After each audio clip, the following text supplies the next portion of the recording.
Hey guys, it's me Kevin and welcome back to another A-League video, and today I'll be talking about A-League expansion because I think the A-League should expand and add some new teams.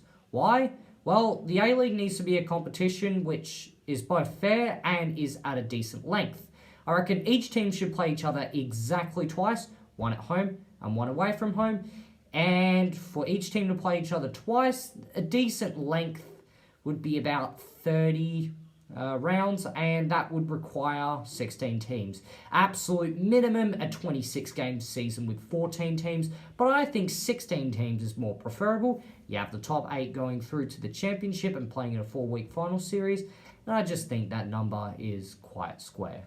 The no-brainer for A-League expansion is Canberra United. That's pretty obvious. They've already got an A-League women's team. So therefore, they've already got a kit and a logo. I reckon Canberra United, probably renamed to the Canberra Power to avoid clashes with Adelaide and Western United. They can wear lime green and black. I don't see any real problems with Canberra being added to the A-League. They've already got a stadium, which fits around 25,000 people. They've got a population of about 400,000. That's quite similar to Newcastle. They've got the highest participation rates in Australia. Don't know what the exact figures are, but they do have the highest participation rates. And there's quite a lot of support for A-League. I mean, there's good support for the W League, so therefore there should be good support for the A-League. I mean, is there any drawbacks? Well, they'll just be another Newcastle, but at that point, you might as well kick out the Jets, Mariners, Bulls, and United all out of the competition. So really, those clubs are there. Canberra should also be there. And besides, it's Australia's capital, so yeah, Canberra for the next A-League team. A bit further north from Canberra would be the Wollongong Wolves. It is the only major city in New South Wales not to have an A-League side, and considering they've already got the Mariners and Jets, I think Wollongong warrant to have their own soccer team. And it's not as if there isn't any history in the region as well. In fact, there's quite rich history. They used to play in the old NSL for pretty much the entirety of the existence of the competition. They won a few premierships and championships in their time, and even won an Oceanian Champions League trophy. So there's a lot of rich history in Wollongong. They still play in the National Premier League in New South Wales today. Recently won a premiership in 2020. And there's a lot of support in the Wollongong community for a soccer team. They've even got their own stadium, which can host around 20,000 people. So that's all sorted. And they've been hosting the Wellington Phoenix for the last 2 years during the pandemic. And they've had okay-ish crowds.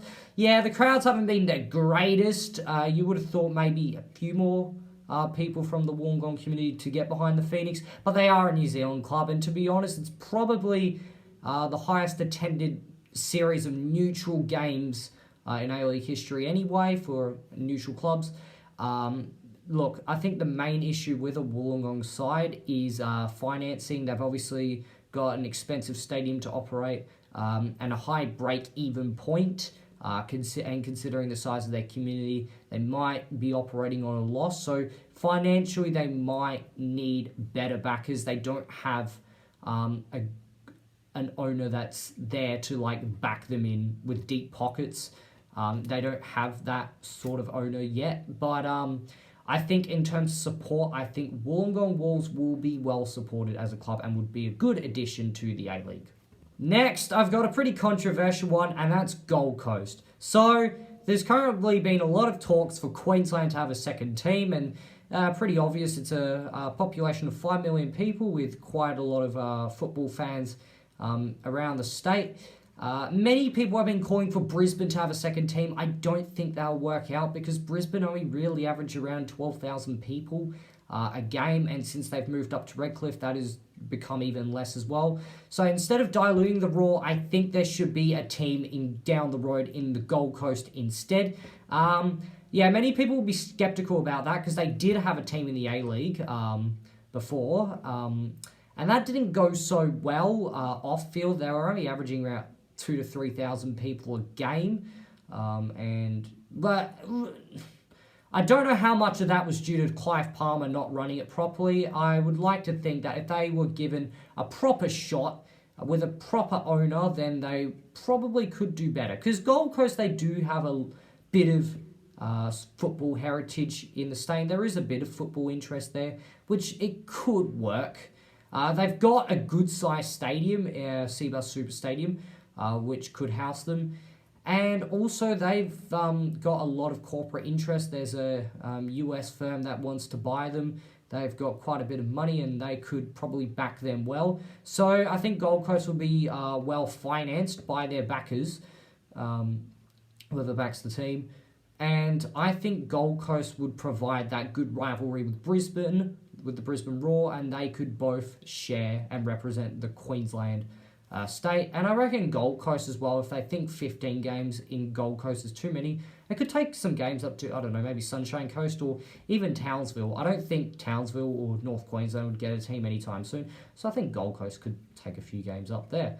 And also, remember, even when Gold Coast were doing bad off the field, they still made a couple of semi-finals and were a couple goals away from making 2 grand finals in their first 2 years. So they definitely can be successful on the field. So yeah, I reckon Gold Coast would be a decent option for a second Queensland team. And lastly, I've got the footballless state of Tasmania. There's actually quite a bit of upside about having a team in Tasmania.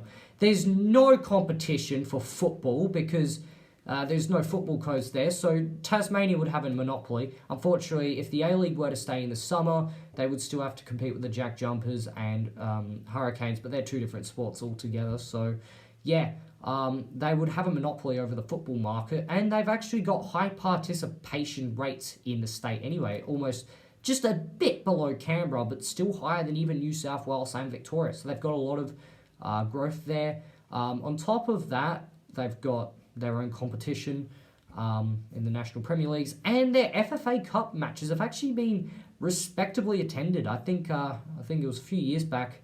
It was about 10,000 people that attended a Devonport versus Sydney, or no, not Devonport. It was some team versus Sydney FC, and they got around 10,000 people. So I reckon there's definitely a lot of interest in Tasmania for its own team. The couple of drawbacks: one, there's no clear owner to back it. And the second one, the most obvious one, they don't have a rectangular stadium.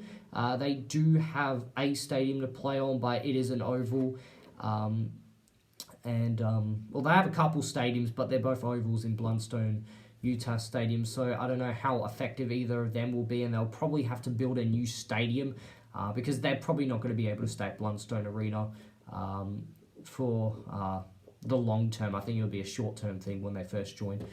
So yeah, they'll need to build a new stadium. However, I think with good participation rates and quite a bit of decent interest in Tasmania, I reckon they could definitely field a side in the A-League and actually be quite successful, in my opinion.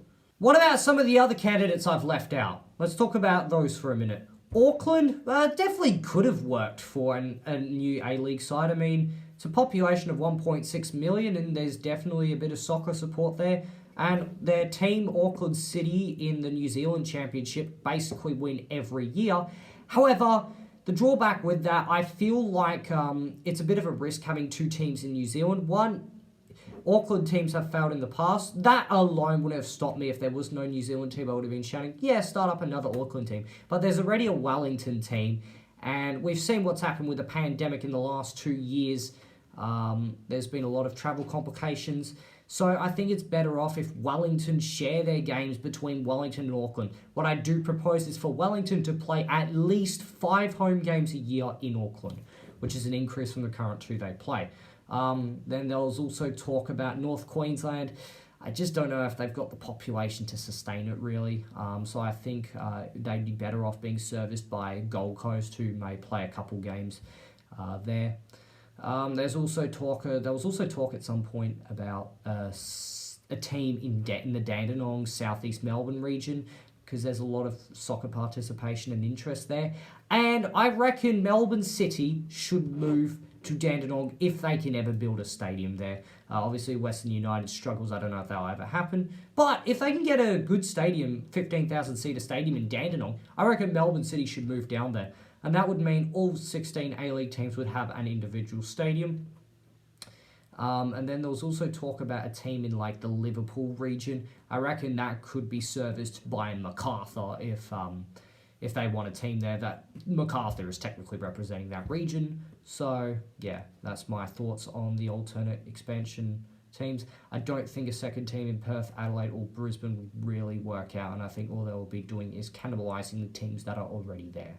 So, they are my thoughts for the 4 A-League teams that should be added into the A-League to form a 16-team competition.